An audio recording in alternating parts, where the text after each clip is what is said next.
Hello friends, मैं दीपक प्रसाद। आज हम डिस्कस करेंगे section 12 of transfer of property act. अभी हमने सेक्शन 10 में पढ़ा था कि सेक्शन 10 के अंदर प्रॉपर्टी के एब्सोल्यूट ट्रांसफ़र पर रिस्ट्रिक्शन लगाया गया था। इसी तरीके से सेक्शन 11 के अंदर प्रॉपर्टी तो ट्रांसफ़र हुई लेकिन उसके एन्जॉयमेंट पर रिस्ट्रिक्शन लगाया। अब सेक्शन 12 के अंदर हम इंसॉल्वेंट पर्सन को जब इंसॉल्वेंसी का केस आता है, कोई ऐसा ट्रांसफरी जब वो इंसॉल्वेंट हो जाता है तो उसमें कंडीशन लगाई जाती है, तो उसके बारे में हम पढ़ेंगे। जैसा कि सेक्शन 12 कहता है, condition making interest determinable on insolvency और अटेम्प्टेड एलिनेशन। जैसा कि इसमें लिखा है, बैरक्ट की लैंग्वेज में लिखा है कि where property is transferred subject to a condition or limitation making any interest therein, कि जब कोई प्रॉपर्टी ट्रांसफ़र की जाती है तो उसमें कोई कंडीशन लगाई जाती है और कोई लिमिटेशन लगाई जाती है उसके ट्रांसफरी के इंटरेस्ट को कंट्रोल करने के लिए, रिस्ट्रेन करने के लिए, रिजर्व्ड और गिवन टू और for the benefit of any person, या कोई पर्सन है उसके इंटरेस्ट को रिजर्व करने के लिए, रोकने के लिए।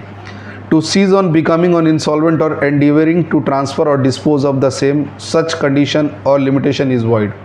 मतलब इसमें यह है कि कोई एक ऐसी कंडीशन लगा देना किसी के ट्रांसफ़र होने पे, एक ऐसी कंडीशन, किसी प्रॉपर्टी को ट्रांसफ़र करते टाइम ट्रांसफरी के लिए कोई ऐसी कंडीशन खड़ी कर देना कि भाई अगर तुम इंसॉल्वेंट हो जाओ तो तुम उस प्रॉपर्टी को नहीं बेच सकते, उस प्रॉपर्टी को बेच नहीं सकते, अपना उस प्रॉपर्टी से इंटरेस्ट नहीं हटा सकते। तो इस तरीके का अगर कोई भी अगर ट्रांसफ़र किया जाता है तो वो इनवैलिड या वॉइड माना जाता है। अगर कोई पर्सन है, वो हमने किसी को कोई प्रॉपर्टी ट्रांसफ़र की और हमने उसको ट्रांसफरी को ये कंडीशन दे दिया कि अगर कल को तुम इंसॉल्वेंट हो जाते हो, तुमने इस पर कोई दुकान खोला या कोई फैक्ट्री खोली और कल को किसी रीज़न से तुम इंसॉल्वेंट हो जाते हो, तो इंसॉल्वेंट हो जाते हो तो इस प्रॉपर्टी को तुम डिस्पोज नहीं कर पाओगे या इस प्रॉपर्टी से अपना इंटरेस्ट नहीं हटा पाओगे।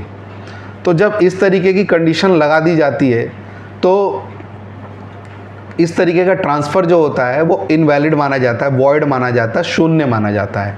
जब उसको हमने बेच दिया, जब उसके पास ओनरशिप आ गई, तो अगर वो कल को उसका बैड टाइम आता है तो वो उस टाइम उसको बेच सकता है, डिस्पोज कर सकता है, उससे अपना इंटरेस्ट हटा सकता है। अब जब हमने उसके कंडीशन ही लगा दी कि भाई वो इंसॉल्वेंट होगा तो उसको बेच नहीं सकता, तो इस तरीके की जब कंडीशन लगा दिया जाता है तो सेक्शन जो इस तरीके का ट्रांसफ़र होता है वॉइड हो जाता है, शून्य हो जाता है। लेकिन यहाँ पे एक एक्सेप्शन है लीज़ के केस में। अगर मैंने किसी को कोई प्रॉपर्टी लीज़ पे दी, लीज़ में तो मैंने सिर्फ एन्जॉयमेंट का राइट दिया, ओनरशिप नहीं दिया, तो वो प्रॉपर्टी पे एंजॉय कर सकता है, ओनरशिप नहीं दिया मैंने उसको। अब लेट सपोज़ मैंने उसको दे दिया, वो उस पर कोई काम कर रहा है या कोई फैक्ट्री खोली है उसने, और वो कल को इंसॉल्वेंट हो जाता है। अब वो इंसॉल्वेंट हो जाता है और इंसॉल्वेंसी के केस में वो क्या करता है कि अगर मैं उसको ये राइट दे दूंगा तो वो तो उसको डिस्पोज कर देगा या किसी और को ट्रांसफ़र कर देगा। तो इसलिए लीज़ के केस में क्या होता है कि लीज़ के केस में सिर्फ एन्जॉयमेंट राइट ही ट्रांसफ़र होते हैं, कभी भी ओनरशिप ट्रांसफ़र नहीं होता है।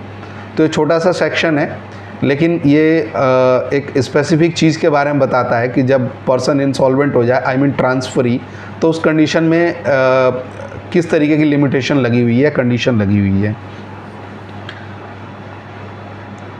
बेयर एक्ट की लैंग्वेज एक बार मैं पढ़ के बता देता हूँ। Nothing in this section applies to condition in a lease for the benefit of the lessor or those claiming under him. It means lessor जो होता है वो लेसी के फेवर में कभी भी ओनरशिप ट्रांसफ़र नहीं करता है, एन्जॉयमेंट का राइट ही ट्रांसफ़र करता है।